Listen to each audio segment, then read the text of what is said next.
we are seeking to make this transition from a sort of 2D internet to a 3D internet.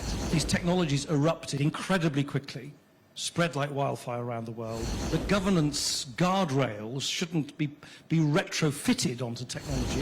What is a company like Meta going to look like 10 years from now?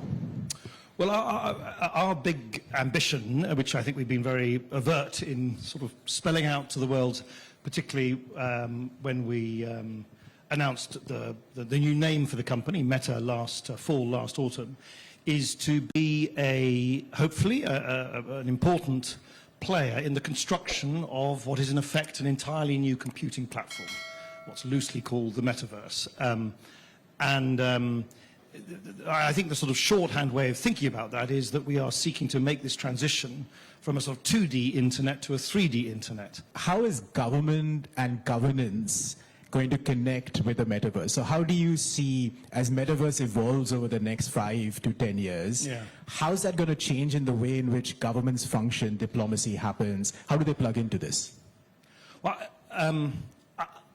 I think one of the things I hope, it might turn out to be a somewhat naive hope, but if you look back over the last 15, 20 years, I think we can all accept that, particularly through the social media age, these technologies erupted incredibly quickly, spread like wildfire around the world. You know, our apps and services are used by close to half the world's population now. It's a sort of mind-boggling number.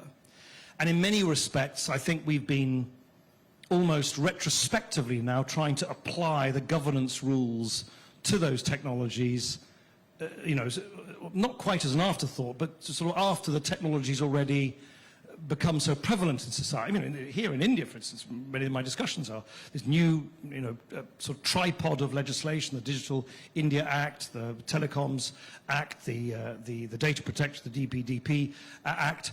These are all foundational pieces of legislation.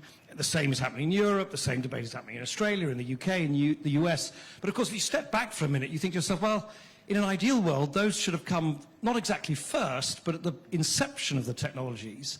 The governance guardrails shouldn't be retrofitted onto technology. And so I think one of the things that certainly at Meta we're trying to do is, and we fund many academics around the world, developers. Yesterday I announced that we're helping fund 100 developers in this country on a fellowship to work on sort of open source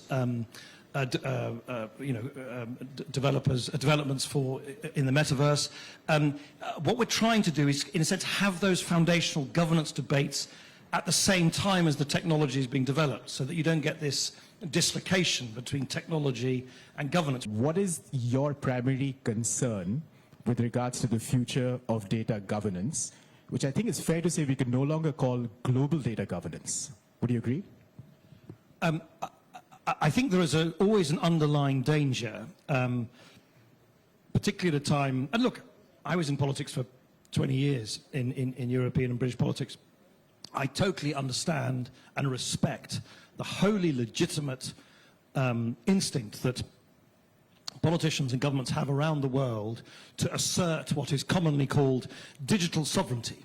Of course I understand that. Politicians are accountable to their people. They are there to serve their communities, and quite understandably, politicians feel the world over that they can only serve their community if they somehow insist that they are in charge of their bit of the sort of slice of the data cake, if I can put it like that.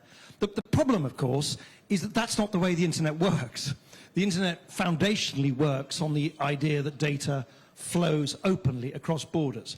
So I think the balance we're trying to strike in this evolving debate is to ensure that governments, the Indian government is the same as many other governments around the world, are entitled to discharge their wholly legitimate interests in regulating on issues like privacy and content and licensing and so on and so forth, and transparency and accountability, but try and do so in a way which doesn't undermine the ingenuity of the internet, which is undoubtedly based on an immense amount of cross-border fluidity.